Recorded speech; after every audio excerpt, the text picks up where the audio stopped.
नमस्कार, मी रुचिता. ॲग्रोनमध्ये आपल्या सर्वांचं स्वागत. शुद्ध बीजापोटी फळे रसाळ गोमटी संत तुकाराम महाराजांचा हा अभंग आपल्या सर्वांच्याच ओळखीचा आहे. या अभंगाप्रमाणे आपलं बी शुद्ध असणं किती गरजेचं आहे हे कळतं. बियाणं चांगलं असलं तरी जमिनीतून बुरशीजन्य रोगांचाही आक्रमण होतच त्यावर. त्यापासून संरक्षण करण्यासाठी आणि निरोगी अंकुर फुटण्यासाठी बीज प्रक्रिया ही तितकीच गरजेची असते. पण ही बीज प्रक्रिया करताना काही गोष्टींची काळजी घेणं अत्यंत आवश्यक असतं. तसं नाही केलं तर बीज प्रक्रियेचा पूर्ण फायदा मिळत नाही. शिवाय औषधे आपल्यासाठीही धोकादायक राहू शकतात. मग काय घ्यायची काळजी हेच आपण आजच्या व्हिडिओमधून जाणून घेणार आहोत. त्यामुळे व्हिडिओ शेवटपर्यंत नक्की बघा. सुरुवातीला आपण थोडक्यात हे समजून घेऊ की दर हंगामाला बीज प्रक्रियेचा एवढा बोलाबाला का असतो. पण त्याची गरज का असते तर जमिनीत कित्येक जीवाणू, विषाणू, बुरशी, बीजाणू असतात. कित्येक किडी सुप्तावस्थेत असतात. त्यामुळे वेगवेगळ्या कीड रोगांचा प्रसार जमिनीतूनच होतो आणि त्याचा प्रादुर्भाव पेरणी केल्यावर जास्त होतो. त्यामुळे आपण बीज प्रक्रियेत बियाणाला बुरशीनाशक, कीटकनाशक लावतो. त्यामुळे आपलं बियाणं सुरक्षित राहतं आणि त्याची उगवणही चांगली होते. याचा परिणाम असा होतो की उगवणीनंतरच्या आपल्या पीक संरक्षणातल्या खर्चात बचत होते. ती कशी तर सुरुवातीला कीड रोग दूर राहतात. त्यामुळे बुरशीनाशकांच्या फवारणीचा खर्च कमी होतो. शिवाय बियाणांची उगवण चांगली होते. त्यामुळे बियाणांचं प्रमाणही कमी राहतं. याशिवाय जैविक खतांच्या बीज प्रक्रियेमुळे सूक्ष्मजीव झाडांना विविध अन्नद्रव्य उपलब्ध करून देतात. अर्थात त्यामुळे रासायनिक खतांची गरज कमी होते आणि एकूणच उत्पादनात वाढ मिळते.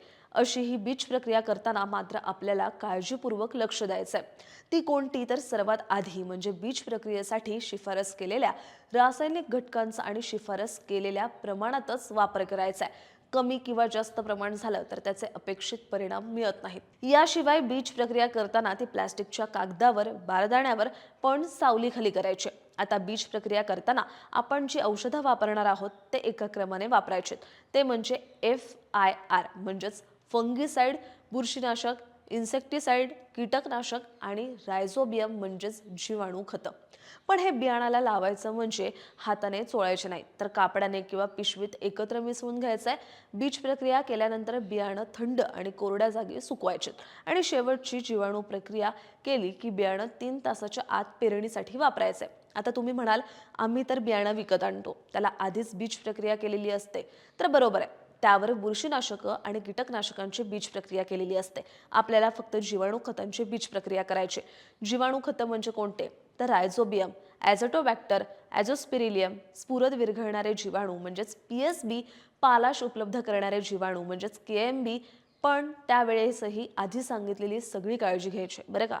बीज प्रक्रियेचं पाहिलं, पण जो व्यक्ती बीज प्रक्रिया करणारे त्याने सुद्धा काळजी घेणं अत्यंत महत्त्वाचं आहे. जसं बीज प्रक्रिया करताना हातमोजे किंवा प्लास्टिकची स्वच्छ पिशवी हातात घालायची आहे, नाकावर मास्क किंवा रुमाल लावायचा आहे, डोळ्यांवर चष्मा या वस्तूंचा आठवणीने वापर करायचा आहे, जेणेकरून रासायनिक घटकांचा आपल्या हात, डोळे, नाक यांच्यासोबत संपर्क येणार नाही. याशिवाय महत्त्वाचं म्हणजे बीज प्रक्रिया करताना पाणी प्यायचं नाहीये, च्युइंगम, चॉकलेट काही चघळायचं नाहीये किंवा तंबाखू आणि सिगरेटचंही सेवन करायचं नाहीये. आता कधी कधी असं होतं की आपलं काही बियाणं शिल्लक राहतं.